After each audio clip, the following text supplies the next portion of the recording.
欢迎收看第二集改款版 CX-5 的介绍影片。那第一集已经跟大家详细的介绍了改款版 CX-5 改了些什么东西，它的售价从多少钱到多少钱，它提供 2.0、2.5、2.5 Turbo 跟 2.2 Diesel 的引擎选择。那这个第二集啊 Part 2主要是跟大家分享最多观众有兴趣知道的就是 CX-5 or Harrier。那这边讲的 Toyota Harrier 呢，它可以是新的277千的 Toyota Harrier， 也可以是 Recon 的 Harrier， 就是从日本 Grade Import 平行进口，可能价钱在190到220千左右的版本。然后也给大家提供一下我自己的个人看法，因为这两台车子我都开过。我之前开的这个 Harrier 也做了一支完整的影片，也把它开上云顶。那今天我就边驾边跟大家分享一下关于到底要买 CX-5 还是要买 Harrier， 因为以新的来讲 Harrier 比它贵很多，接近100千啊。那如果以 Recon 来讲，就还有一点看头。所以影片开始之前呢，我就要带注意 follow Instagram account、Facebook page， 记得 subscribe YouTube channel。新年快乐 ，Let's go！进入正题之前，先让大家简单的了解一下 CX-5 跟 Harrier 的车体尺寸。那 CX-5 的轴距是2700个 mm， 基于 Sky Active Body 平台打造。那 Toyota Harrier 就是2690 mm， 基于 TNGA-K 平台打造。相同的平台，从 Toyota RAV4、Toyota Harrier 到 Lexus NX 都是2690个 mm， 只是不同的定位，它会放的料有一点不同，比较ADAS的就比较ADAS。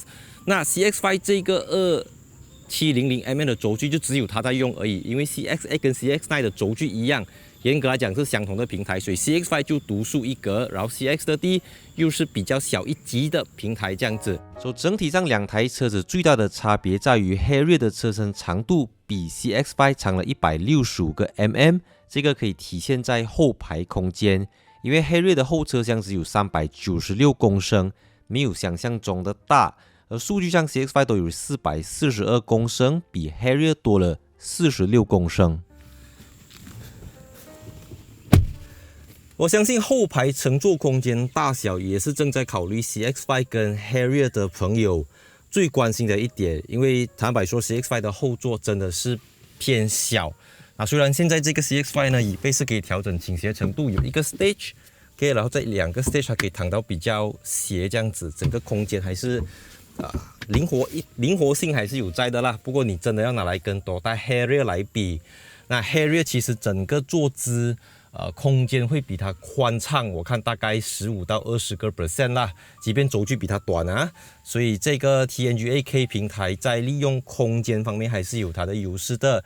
质感上的话 ，CX-5 现在也是不会输给那些 Premium Brand 啊，用的皮革、缝线等等这些设备，然后还有 Charging Port 等等，全部都会给你。所以我觉得这个地方毫无疑问的 Harrier 会领先 CX-5。外观造型对比的话，看起来都是相当 premium 的 C segment SUV。如果你没有看 Harrier， 你只是看 CX-5， 你会觉得哇 ，Mazda 真的是 above the class， 就是更上一层楼，比同级再高出一个档次。但是如果你把 Harrier 跟它 side by side 或者前后来对比，你就会发现到，其实 Harrier 无论是从车头、车侧到车尾，它的整个 body style、body shape 都比它更加的壮，更加的有肌肉感，就是可以跟 Mercedes、BMW 甚至接近 Lexus 这样子的一个水准，所以就整体车子的这种 premium 感啊，毫无疑问的，这个 Toyota Harrier 绝对是在 CX-5 之上。当然，它的价钱、它的定位也是在 CX-5 之上。但内饰的话，我就觉得 CX-5 还是有它可取之处，因为 Mazda Connect 的确是最好用的一套娱乐作业系统。这边插播一则资讯，从2023年12月1号到2024年11月30号，持马来西亚护照的大马公民可以免签到中国旅行，不超过15天。那你到了中国，你又想要看你的 Gmail、查询你的 Facebook、Instagram、WhatsApp 等等，手机 data roaming 又不够用，你可以使用 Surfshark VPN。那什么是 Surfshark VPN 呢？作为全球3大 VPN 品牌 ，Surfshark 拥有超过3200个伺服器，遍布在全球100个国家和地区。那 VPN 是 Virtual Private Network 的缩写，一种在公共网络上模拟专用网络的网络。Surfshark 让你在外面使用 WiFi Hotspot 的时候更加安全，它能够隐瞒你的 IP address， 为你的 Internet 流量加密，更加安全。而重点就是 VPN 能够让你绕过政府的审查制度，绕过限制，突破围墙，浏览更多内容。而且 Surfshark 还确保你的流量不会被跟踪和记录，也不会被互联网服务提供商给出售。它适用于 macOS、Windows、iOS、Android、Chrome、Firefox、PlayStation VPN 和 Xbox VPN 等等。透过以下网址获得 Surfshark VPN， 输入折扣码 MyCarPlus 就可以取得独家春节优惠，外加3个月的免费使用期。我第一次把 CX5 跟 Harrier 放在一起对比的时候，那个时候还是第3代 XU60 Harrier 2.0 liter Turbo 的 Harrier， 然后那个时候因为 CX5 还没有推出 2.5 liter Turbo， 所以我用的是 2.2 Diesel 的 CX5 来跟当年的 2.0T Harrier 做一个对比，因为这也就是这2台车子当时候最顶配的一个powertrain 动力输出动力装置。我现在加的这个也是有450 Nm 的扭力。那按照一般的常理呢， Harrier 应该要从 2.0 liter Turbo 升级到 2.4 liter Turbo， 对不对？就好像 NX 350、RX 350这样子或者是至少有 2.5 liter 的 Dynamic Force 自然进气引擎。可是来到了最新的 XU80 Harrier 呢，Malaysia version 的啦，它反而是降到 2.0 liter CVT， 虽然是 Direct Shift CVT 啦，已经是有一个launch gear 的，就是比一般的 CVT 更加的 smooth， 加起来可以有一点类似 6AT 这样子吧。CVT 还是 CVT， 就是会有 CVT 的一些副作用这样子。所以来到今天 CX5 不止提供 2.2 liter diesel， 它还提供 2.5 liter turbo all-wheel drive、4-wheel drive， 这个是 Harrier 没有办法比的。那我就是上网查了，无论是 UNW、Toyota 卖的 Harrier 2.0 CVT， 还是你在 Great Import Market 上面能够找得到的这个 Harrier。虽然我知道在国外，在日本有很多不同的 powertrain，甚至 hybrid 等等，可是目前整个主流灰色市场上面也是一样卖 2.0 liter CVT 为主，然后那个价钱也就是 Recon 到来跟 CX5 也差不多啦，也是要它当然有很低配的16寸 rim 啦 fabric 布料座椅可是我们就用高配来对高配啦，大概也要200千左右，扣七扣八可能有890，不过因为你要 Great Import 一些手续费bank 的 loan 等等手续费加买，它还是有一些不可以算是隐藏式的收费啦。总之就是他们会有很多你明白因为每一辆车子都不同，每一辆车子的 condition 都不同。但是根据灰色市场上面我们可以看得到的日本版Harrier 其实里数都不高啦，大概在1万到15000左右吧，我觉得是很低了的啦。但是你讲回 CX5 的话，就是 Burmaz Motor 原厂给你5 years or 10万公里的这个 free maintenance， 换黑油、换 oil filter 这些东西全部都给你包了啦，或者是有5年也是一样10万公里的这个 manufacturer warranty。原厂的保固，有什么冬瓜豆腐你都可以直接回去原厂这样子，只要你遵守规则，你不要去自己改东改西这样子，是5年里面或者100千公里里面你是不用去烦恼的。那就在这个地方上，我觉得 CX5 会比 Harrier 更加的好。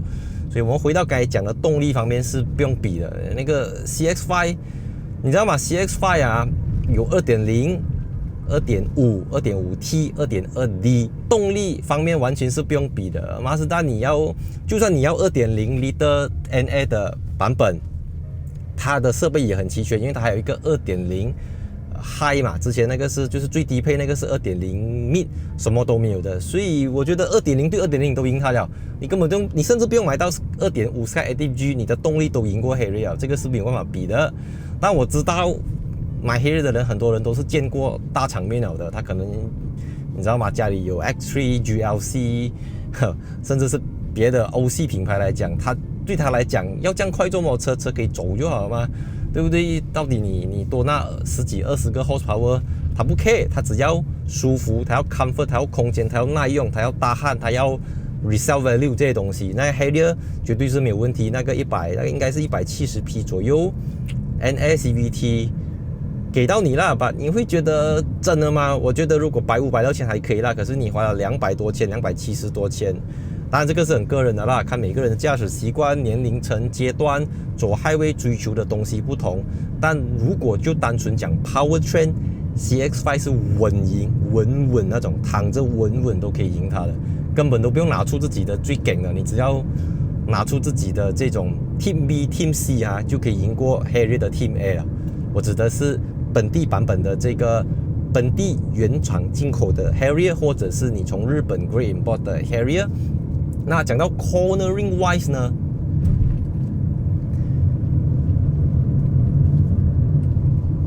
，CX-5 赢过 Harrier， 怎样都赢过 Harrier。TNGA K 平台很低，然后你可以用更高的速度入弯，重心很低了。但是 CX-5 因为有 GVC Plus Torque Vectoring 的加持，真的是刚柔并济啊，就是以柔克刚的这种感觉，这个 CX-5 绝对是完胜它。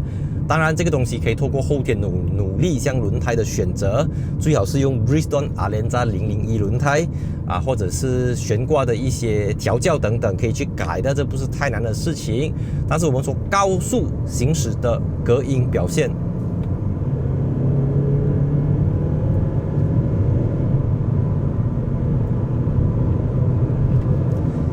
如果说改款前呢，Harrier 是遥遥领先 CX-5， 你一坐进去 Harrier 就好像坐上去一辆 Lexus 这样子， CX-5 完全不够它来。但是这个改款过后的 CX-5 呢，虽然看不出它是改款那版，它在车身的结构里面用料上面也去提升 ，MVH 真的进步了，我看有20%啦，这是体感。但即便改款版的 CX-5 已经去到了这个 level， 已经去到了接近 Premium Car 的水准，甚至有些 Premium Car 还会有一些异响噪音，它没有收发啦，加到现在为止，就这个地方 Harrier 还是比它还要来的优秀。因为在整个你会 feel 到 TNGA K Harrier 的 TNGA K 真的它的整个车体的结构就是怎么讲，你会 feel 到它真的是比较安静，它真的是会比 CX-5 安静，整个行驶的隔音表现，你会觉得车体的厚实度是比 CX-5 还要来的强的。然后我们再回到它的这个 interior 内饰的东西，当然 Harrier有大好或者大坏，大坏呢就是那个 density 有一片大片的 panel， 可是那个荧幕很小，一个镀锭唱机塞在里面。那个大好呢就是那个 JBL 音响系统，哇，超过10寸大片宽屏式的荧幕，哇，那一个整个就是你看它的中控台会赢过 CX-5， 但无论它的荧幕再大片都好，它有 JBL 音响系统都好，它这边都没有配旋钮给你，你还是要伸手去 touch screen，会分心，视线会分散。可是 CX-5 你可以用这个旋钮去调整，你也可以有独立的音量大小的 button， 你按一个 navigation 的 button， 它可以进去 Google Map， 你按这个music 的 button， 它可以切换去这个 Spotify 或者你的 Apple 的 Music 等等，全部都可以。所以就 shortcut key 快捷键使用界面操控来讲， CX-5 是赢过 Harrier 很多的。即便这个不是那个 10.25 寸的 Mazda 3荧幕，还是你知道吗？从6寸到7寸到8寸已经很大，它还是一个小荧幕，对很多人来讲这个也是改款版过后，我上一期讲了啦 ，OK， 我就不重复了。So综合来讲，你问我 personal 啦，真实的感受，我自己当然会喜欢 Harrier。如果是那个 JBL 的 Harrier 啦，哇，整个看起来就是霸气十足，好像一只老鹰这样子。虽然新款的 Harrier 已经不用老鹰，用回Toyota的 logo 这样子。那外观造型我喜欢 Harrier， 内饰的整个使用界面 user friendly， 我觉得还是 CX-5 啦。那价钱我觉得几乎是打平啦，因为我很难一概而论，因为你知道这个 Harrier Recon 市场有不同的 spec， 不同的里数，有的 5A、5B 的 grade， 不同的 grade， 然后有些商家的这个利润又不同，就它不一致啊。它有一个价钱可以给你参考，不过它不是统一，我不能够一概而论的啦。所以整体来讲，这两台车子真的是会有一个很难的选择啦。所以我的结论是，of course， 你知道吗？我驾车马自达，我当然要鼓励你讲当然是买新车啦，当然是你知道吗？有人地不用烦，然后至少是一台新车嘛。我的毛利是0嘛，你懂吗？虽然那个 Recon 车也没有到很高啦，但如果你不想要买 Recon 车的277千，那个要吞一下口水啦。我觉得啦 ，OK， 这是我的个人建议啦。如果你有 Harrier 的预算，大概220、230这样子啦，就你不 care 了，我要 Jack Spec 的，我要最顶的 Harrier， 什么 Spec 都有的。我真心的建议是，你去买 CSX， 真的。因为 CSX 啊，即便改款过后价钱涨价，但是真的是不同。CSX 2930mm 的轴距跟 CX9 一样长度，然后整个隔音表现完全在 CX5 之上。所以我本来还要另外拍一集讲，我本来打算要 trade in 我的 CSX 换这个 CX5， 最后我加了21天过后，我打消这个念头。我觉得 CX5 再怎样厉害，它都取代不了 CXX， 它不是尺寸上，它是整体。因为我每天这样调换价，哇，真的是。只有这个 dashboard 啊，你会觉得哦，两台是一样的车。你驾了过后，你过一个 bump 都好了，小个的 bump 咚，两台车子是完全不同的东西。所以你又得到第三排是不能够坐人，不舒服，很跳。但至少你有第三排，你可以折起来，你可以放下来。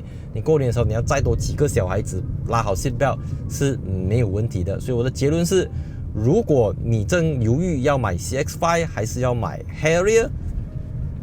不妨去看一下 CXX， 你去试驾一下 CXX 过后，你就会有答案。反正你一直在 CX5 跟 Harrier 那边，你找不到答案的。那如果你驾了 CXX 过后，你还觉得我还是比较喜欢 Harrier， 你就买 Harrier 咯。反正你本来心里面都已经有答案了的，你只是寻求一个肯定，你只是希望从我嘴巴里面讲出你要的答案。我认为车子是伴侣啦，你跟他相处的愉不愉快是你自己去承担。每一个人都要为自己的消费行为去负责 ，OK， 不是那个 SA， 不是那个 sales agent， 不是那个 salesman、sales girl 影响你，是你自己做的决定，他只是帮助你去做一个决定而已。所以希望今天这个 Part 2的多大不啦？所以希望今天这个 Part 2的 CX5 改款版 CX5 影片能够让大家有一个更清晰的概念。如果这类型的影片 OK， 以后我也会多的在。往下去延伸，因为坦白说，我的时间就是一个人在做工，从头到尾整个 production team 都是我一个人，所以我一个月我的 limitation， 我一个月能够驾5辆车就是5辆车吧，我一天就24个小时，所以我只能够在这个24小时的基础上延伸更多内容，制作出更多比较 deep 一点点不是这么硬邦邦讲 spec 讲数据讲价钱，只是一种心情分享。所以我是戴主义，记得 subscribe 我的 YouTube channel。Thanks for watching. Let's go. Happy New Year.